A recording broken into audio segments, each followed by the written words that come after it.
Jangan lupa subscribe, like, komen, dan share YouTube TVRI Bengkulu. Dan nyalakan loncengnya ya. Halo sahabat sehat, terima kasih Anda masih bersama kami dalam Dokter Kito, bersama kita sehat.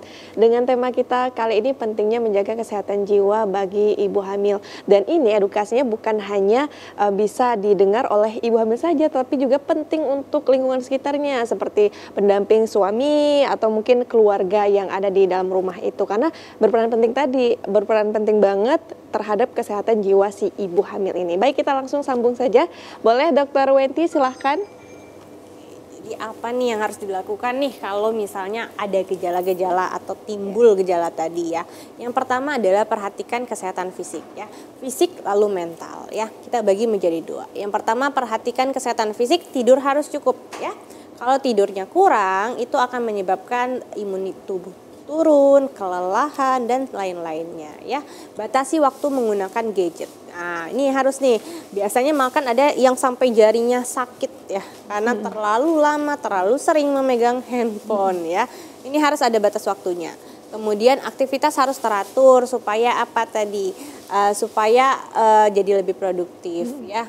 Kemudian kalau ibu hamil tentu tidak boleh merokok, minum alkohol dan perilaku yang tidak sehat lainnya. Lakukan relaksasi. Jadi kalau ibu hamil itu bukannya nggak boleh bergerak ya, justru harus sering bergerak ya supaya janinnya lebih sehat, ibunya pun sehat ya.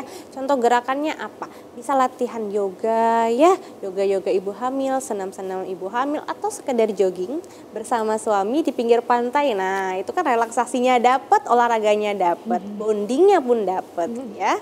Jadi harus dilakukan relaksasi, disempatkan ya. Kemudian perhatikan kesehatan mental, ini yang harus kita fokuskan ya. Lakukan kegiatan secara rutin. Jadi kalau rutin itu kita tahu ini mau ngapain aja ya. Jam segini misalnya harus sarapan, jam setengah tujuhnya jam 6 sarapan, setengah 7-nya mungkin jogging santai dan seterusnya. Batasi akses terhadap media karena beberapa orang yang kesehatan mentalnya mungkin bariernya cukup tipis, dia akan gampang stres melihat banyak postingan, misalnya postingan ibu hamil yang keguguran atau anaknya yang menderita kelainan-kelainan ya, itu akan membuat stimulan overthinkingnya. Jadi kalau yang tidak kuat boleh dibatasi akses terhadap media, tapi tetap sibuk lakukan dengan banyak hal. Contohnya mungkin apa? Membaca ya, mewarnai, melakukan relaksasi healing bisa ya. Kemudian fokus pada pikiran positif, berikan afirmasi positif. Saya sehat, anak saya sehat. Saya bisa kok nanti seperti ini. Afirmasi positif boleh kita lakukan di depan cermin. Nah, boleh misalnya setiap pagi. Pagi yang ceria, saya sehat, anak sehat. Itu akan memberikan afirmasi positif bukan hanya pada ibu hamil, terhadap janinnya juga pengaruh. Ya, pernah dengar nggak sounding pada kehamilan? Jadi ketika hamil sering diajak bicara anaknya. Nah, karena anak itu sudah bisa merasakan ya, apalagi trimester kedua dan ketiga ya, apalagi sudah mau kelahiran trimester ketiga, dia sudah bisa merasakan emosi, bahkan getaran suara ibunya pun sudah terdengar di anaknya itu ya. Jadi sangat penting dilakukan afirmasi positif. Kemudian lakukan kegiatan spiritual dan beribadah tentunya ya, makanya agama adalah pondasi pertama sebenarnya untuk mental yang sehat dan kuat ya. Jadi kalau yang agamanya non-muslim ataupun yang muslim, balik lagi ke Tuhannya. Jangan lupa cerita, sharing sama Tuhannya masing-masing ya. Terapkan prioritas. Prioritas apa? Anaknya, lalu ibunya, lalu anaknya ya, dan keluarganya. Ya, ini tips-tipsnya ya, self care misalnya adalah nail art mungkin ya, ke salon, spa. Nah, itu boleh banget malah ya dilakukan untuk ibu hamil. Mungkin nail art untuk pas mau melahirkan jangan dulu ya. Sebelum-sebelumnya boleh kok, it's okay gitu kan. Jadi melakukan self care. Kemudian olahraga ringan, senam hamil, yoga atau jalan santai. Gak bisa pergi karena gak ada yang ngantar, bisa online ibu-ibu. Sekarang zaman udah canggih, YouTube banyak, gratis lagi ya. Kemudian kelola stres dengan baik, lakukan relaksasi. Bisa yang paling sederhana relaksasinya adalah tarik napas yang dalam, lalu hembuskan pelan-pelan. kemudian zikir atau doa, ya itu juga bisa. Dengarkan musik yang menenangkan, sekedar pergi ke pantai makan kelapa muda itu salah satu relaksasi loh. Oke, bangun komunikasi, ini penting banget ya sama suami dan juga keluarga terdekat. Dukungan sosial nih, kalau yang misalnya cemas-cemas boleh ikutin grupnya, grup-grup ibu hamil. Grup-grup online ataupun offline ya, ada komunitasnya biasanya tuh. Nah boleh gabung, bisa tanya-tanya pengalaman dari ibu-ibu hamil. Kalau yang posyandu pasti ketemu nih sama rekan-rekan seperhamilannya ya. Nah itu boleh sharing-sharing nanti ya, jadi banyak banget medium untuk dukungan sosial ya. Pertahankan hubungan dengan kehidupan sosial melalui media sosial tetap, tapi tidak boleh berlebihan ya. Harus ada batasan untuk penggunaan gadget. Lakukan kegiatan yang berguna untuk orang lain dan diri sendiri. Berikan dukungan dan bantuan pada keluarga, teman juga. Jadi tidak boleh memutus ya. Tanda ibu hamil perlu bantuan profesional. Yang pertama adalah perasaan sedih atau cemas yang terus-menerus lebih dari 2 minggu. Kalau ada gejala dari ini, harus segera konsultasikan ke profesional. Profesionalnya apa? Boleh dokter atau dokter spesialis jiwa ya.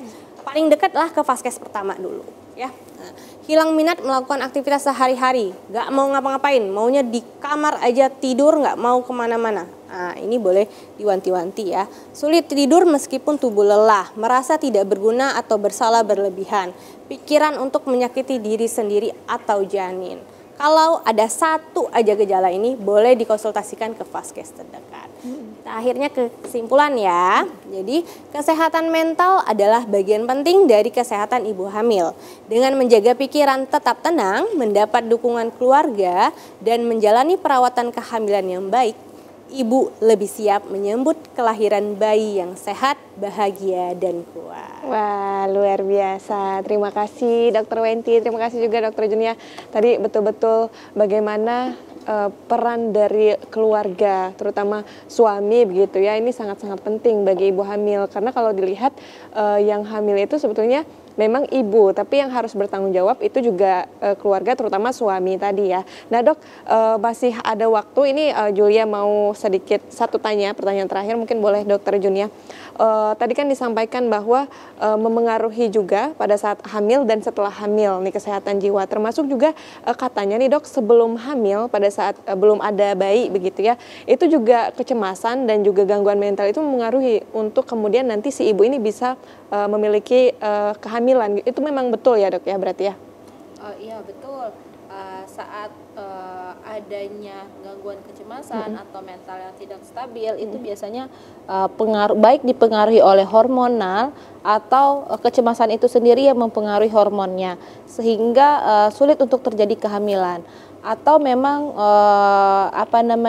gangguan mental itu terjadi karena lingkungan sekitarnya, sehingga hal tersebut menjadi faktor resiko untuk munculnya gangguan mental. Sehingga pada saat terjadi gangguan mental memang misalnya pasien tersebut atau seorang tersebut ingin memiliki seorang anak atau keturunan, tetapi kalau dia sedang mengalami gangguan mental itu tidak kita sarankan, harus diselesaikan terlebih dahulu.